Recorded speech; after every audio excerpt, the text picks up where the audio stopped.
Libra, bigyan kita ng reading Ito ay 1 week reading. Ito ay sa July 17 hanggang July 23. Kung hindi kayo ang tinutukoy, maaaring ibang libra po ang tinutukoy ng reading. So, simulan na po natin.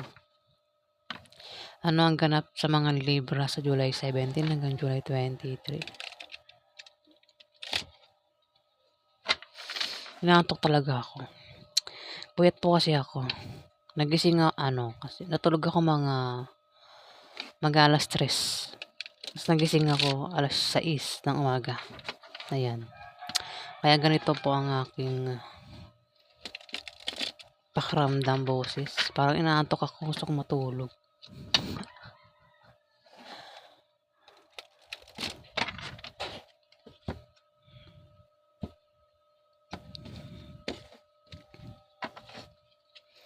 Ano po ang ganap sa mga libra sa July 17 hanggang July 23?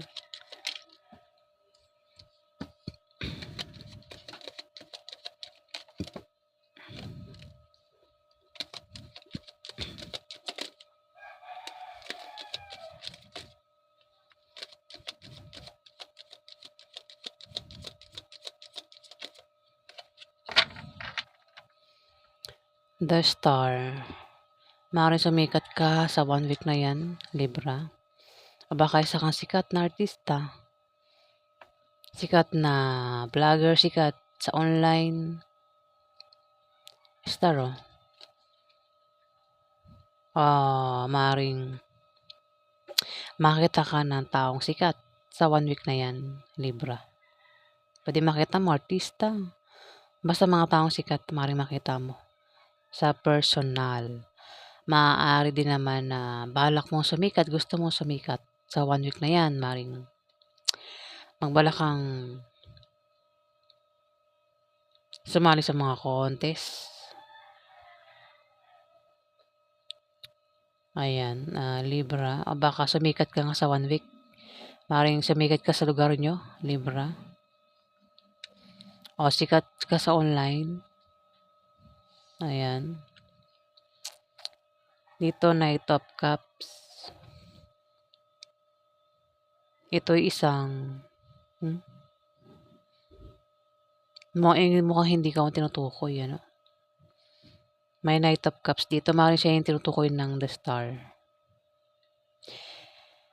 Pwede naman na ikaw ito ba? Wala itong gender. Si Knight of Cups. Kung ikaw ito, Libra, sabihin ko ang ugali Isa kang lalaking romantiko, may pagka-sensitive, emotional, introvert. Ikaw yung klase ng taong hindi pa lalabas ng bahay. Lalabas lang kung may bibilihin, may pupuntahan. Libra. Ikaw ba yan? Kung hindi ganyan ang ugali mo, may tao rito ang ganyan. Scorpio, Pisces o Cancer. Ang taong ito, kung hindi ikaw ito, may iaalok ito sa iyo sa 1 week na yan. Pwedeng alokin ka ng trabaho, Libra. Alokin magtayo ng negosyo. Ako naman iaalok ng taong ito sa iyo, Libra. May pag-alok dito Pero kung ikaw yung tinutukoy dito, maaaring ikaw yung may iaalok sa isang tao. Pero dahil sa murod ng 7 of Cups, kung ikaw yung aalokin dito ng trabaho, love life, may pag-alok May mag-aalok sa'yo o maaaring imbitahan ka. Libra, sa 1 week na yan, may tao mag-iimbita sa'yo. May mag-iimbita sa'yo, pwedeng imbitahan ka sa birthday party, inuman, kasiyahan na maaaring ikasaya mo, pero sinasabi ng card, mag-ingat ka. Huwag ka basta-basta tatanggap ng imbitasyon o alok na trabaho, kung ano pa yan. Dahil maaari kang maloko, maaari kang mapasama, Libra. Kung imbitasyon, maaaring imbitahan kang sumama sa mga kaibigan mo, sample. Pero dahil sa gusto mo rin sumama ka naman. Hindi mo nga lang maisip na pwedeng mapahamak ka sa pupuntahan mo, Libra. Kaya kailangan pag-isipan mo yung mga imbitasyon na paparating sa'yo, Libra, sa 1 week na yan. Kung yan naman ay alokin ka ng trabaho, hindi lang isa kundi 2, 3, mamimili ka rito sa alok na to, na ikalilito mo, Libra. Pwede kung manliligaw, meron kang manliligaw na 2 o 3 at mamimili ka, may pagpili dito Yung iba nga lang dyan, panloloko lang, yung iba totoo. Kaya mamili ka ng tama para hindi ka magkamali. Sa 1 week na yan, Libra. Ayan. Kung imbitasyon, wag basta-basta tanggapin ang imbitasyon kasi pwedeng mapahamak ka.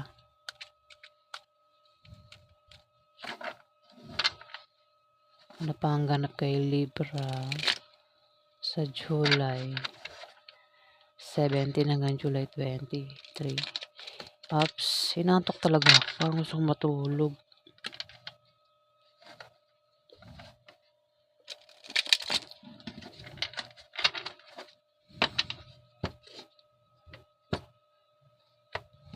Ang mata ko bumabagsak na. Talagang gusto kong pumikit.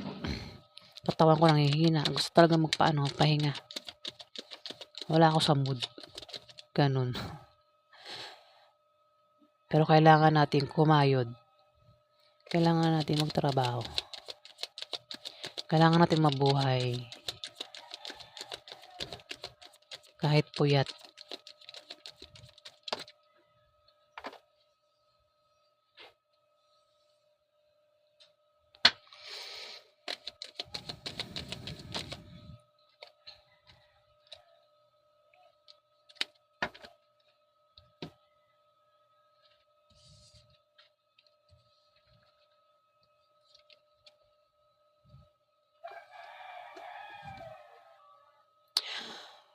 Naku po, mukhang sasama ka.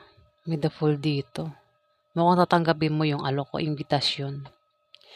Ayan, kung tanggapin mo yung alok o imbitasyon, ingat ka sa manloloko. Libra kasi kahit may pumigil sa'yo, hindi ka magpapapigil, gagawin mo pa rin. Yun na lang, mag-ingat ka na lang sa taong manloloko. Pwede kasi maloko. Pwedeng maloko ka sa 1 week na yan. Kasi nga, sa alok ng taong ito, natatanggapin mo naman. Pwedeng alokin ka mang trabaho. Gusto mo mag-apply ng trabaho. Gusto mo magkaroon ng trabaho. Yung nga lang, hindi mo maisip na pwedeng panloloko lang yung alok sa'yo. Libra.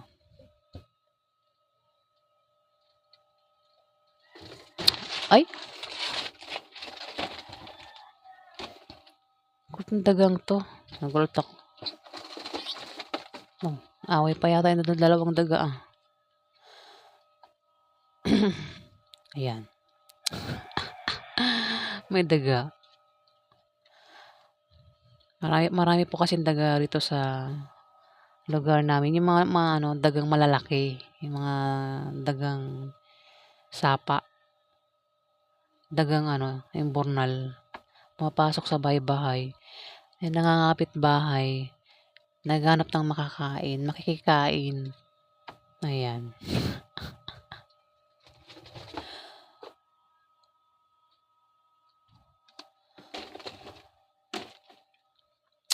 Ito naman, Libra, 4 of Swords. Maaaring ikaw ay may binabantayan dito. Dahilan kung bakit ikaw ay nakahiga sa 1 week na yan. Nakahiga ka dahil meron kang binabantayan o ikaw ay nagpapahinga para makapag-isip ng mabuti. O meron kang pinaghahandaan na baka meron kang plano, ayan, na pinaghahandaan mo. O baka may sakit ka kaya nakahiga ka rito, Libra. At nagpapagaling ka. Kung hindi ka yan, may tao rito yung nakahiga, Libra. Pwedeng member ng pamilya mo o asawa mo, nakahiga. Pwedeng yan ay may sakit, Libra. Kaya siya nakahiga. Dito may the Hierophant. Ang iba sa inyo, Libra, mabait ano. Kung mabait ka, Libra, ang iba sa inyo. Ang Libra na mabait, sinasabi ng card na wag kang masyadong mabait dahil may tao rito ang maaaring abusuhin ka sa pagiging mabait mo. Kung hindi ka madamot, ayan, wag kang masyadong mapagbigay. Kumbaga, piliin mo lang yung taong pagbibigyan mo, Libra. Kasi may mga tao kahit bigyan mo, masama pa rin ang ano sa'yo.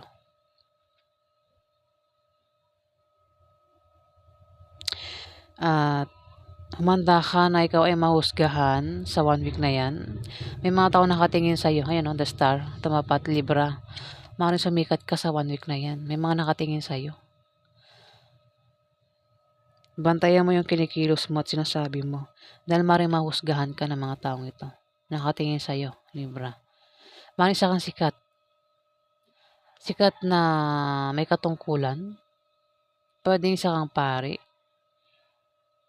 Basta may position ito eh. Itong reading ay tatama sa isang Libra na may posisyon. Pwedeng yung mga tao nakaupo Sikat eh, sikat. Mga napapanood sa TV. Ayun na maraming taong nakatingin sa'yo, Libra. Pinapanood ka nila. Sinasabi ng card na bantayan mo at ingatan mo ang iyong sinasabi at kilos mo. Kasi may mga matang nakatingin sa'yo. Pwede mahusgahan ka, Libra.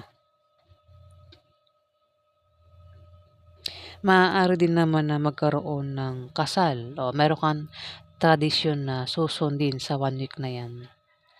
Kung kasal, ayan, maring isa kang sikat na artista o sikat na politiko. Kasi may nakaupo siya rito eh.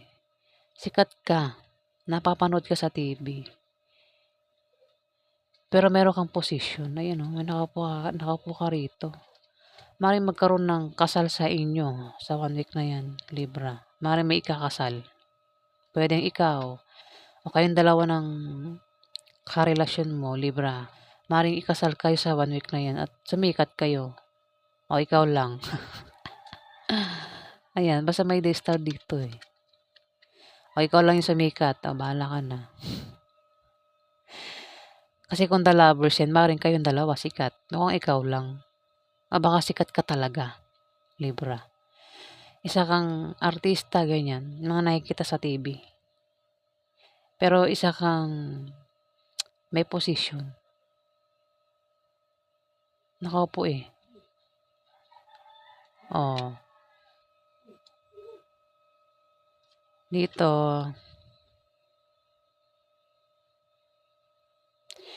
The High Priestess. May mayroon kang mga kutob. Intuition na maaaring tama. At kailangan mong pakinggan yan sa 1 week na yan. Kutob, hinala. Maaari din na may tao rito ang maka-impluwensya sa'yo. Babae. Siya ang magpapabago ng pananaw mo sa buhay. Pwedeng nanay mo, ate mo, ante mo, o kaibigan mong babae. Libra, pwede rin naman, baka naman ikaw yan. Meron kang ma-impluwensyahan sa 1 week na yan.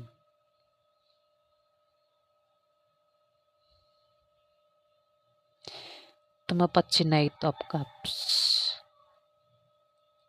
Kukutuban ka, maaaring kutuban ka sa isang taong may aalok sa'yo.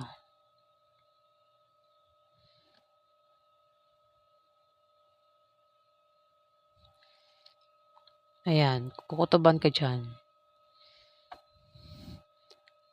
Pwedeng alokin kang, kasi may day star dito, pwedeng alokin ka rin yung sumali sa mga contest. Alokin ka niya maging artista, maging sikat na ganto ganyan. Kasi star eh. Pag ano to, sikat eh. Yung nga lang, mag-ingat ka. Wag basta-basta tatanggap ng mga alok. Kung maniligaw yan, alokin ka ng pag-ibig, Libra. Maring alam mo na yan, ano? Parang kukutuban ka rito eh. Parang alam mo na ang taong ito ililigawan ka, Libra.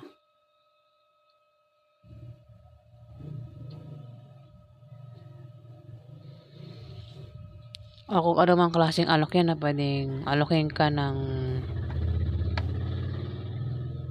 trabaho nga. Basta may pag-alok dito pero kailangan pag-isipan yun, alok o imbitasyon.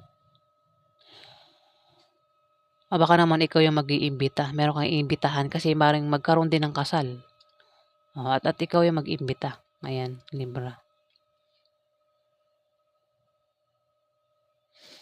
Alamin pa natin. Ano pa ang ganap kay Libra sa July 17 hanggang July 23?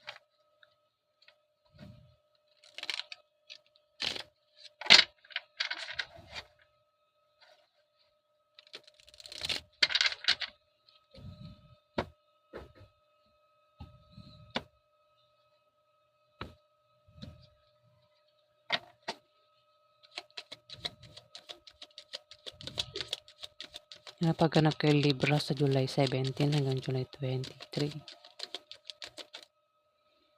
Nakita ko na naman si 8 of Swords.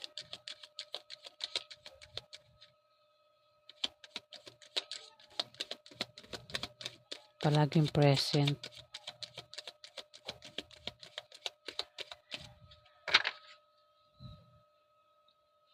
Eight of Swords, meron kang pakaramdam dito na nakatali ka sa isang bagay o tao.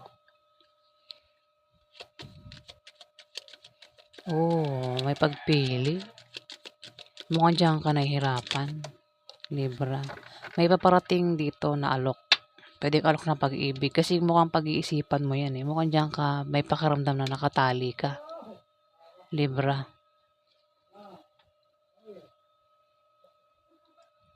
Ayun Eight of Swords. Meron kang pakaramdam na nakatali ka sa isang bagay, tao, at nahihirapan ka na. Hindi ka makakilos at wala kang kalayaan. Maaaring sa karelasyon mo o sa alok na ito, wala kang magawa. Parang hirap kang pumili. Ayan, may alok na paparating pero hirap na hirap ka dyan pumili. Wala kang magawa, Libra. Kumbaga, kung magdidesisyon ka ba o hindi. Kung tatanggapin mo ba yung alok o hindi, ganun. At hirap na hirap ka dyan. Piling na nakatali ka, wala kang magawa. May piring ang mata mo, hindi mo nakikita kung alin dyan yung totoo o hindi. Libra. Kung maniligaw yan, hindi mo alam kung sino yung totoo sa maniligaw mong yan. Kung tatlo, hindi mo makita. May piring ang mata mo, hindi mo makita sa tatlong yan kung sino yung tapat na maniligaw o manloloko. Dito, 10 of Coins, the Fool, tumapat. Ang meaning ng 10 of Coins, may hindi kayo nasang paglago ng kaperahan mo sa 1 week na yan, Libra. Pwedeng lump sum, trust funds, inheritance, solid foundation, privilege, ancestry. Kung meron kang negosyo, may paglago sa 1 week na yan. Maaaring may pag-ani rin, o maaaring may pamana na matatanggap, o maaaring pension. Pwede rin na may tao rito ang mag-retired, Libra. Pero kung babasahin mo sa picture, may makakausap ka rito. May makakausap ka na maaaring patungkol sa kaperahan. May pag-alok nga, maaaring patungkol sa kaperahan. Tumapat ang the Fool. Mag-ingat ka sa manloloko, Libra. Kung tatanggapin mo yan, pwedeng alokin kang magtrabaho, mag-apply ng trabaho, o magtayo ng business. Mag-invest patungkol sa kaperahan. May makakausap ka rito. Yung nga lang, hindi mo makikita, may piring mata mo. Hindi mo makikita yung panloloko. Yung panlolokong intention niya sa iyo, Libra.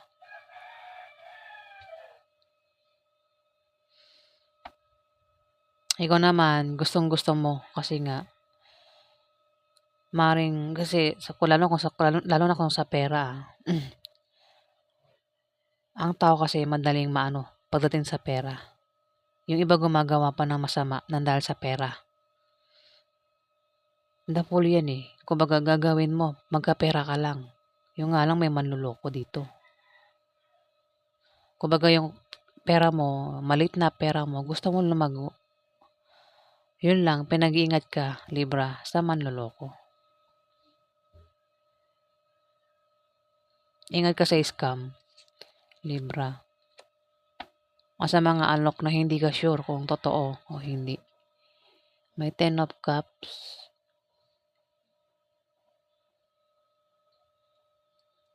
May darating na okasyon.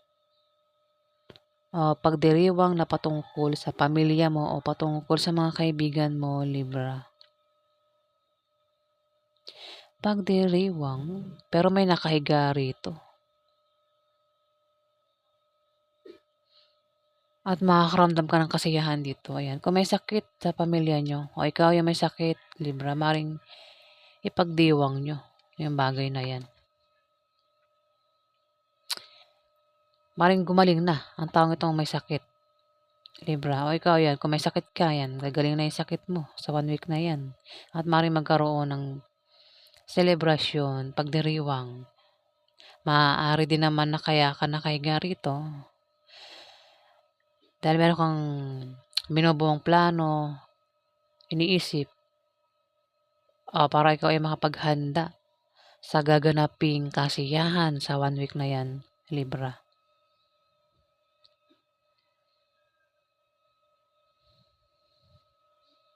Ayan. Ba't may nakapatong dito? Maring meron kang anak, ano? Ang iba sa inyo may anak, Libra. Nakahiga sa tiyan mo. Ayan. Maring ang dahilan ng paghiga mo nga, ayan. Baka may sakit o meron kang pinaghahandaan na paparating. Pwedeng kasiyahan, selebrasyon, inuman, kasalo kung ano pa yan. Na magaganap sa 1 week na yan. Yan na, Libra.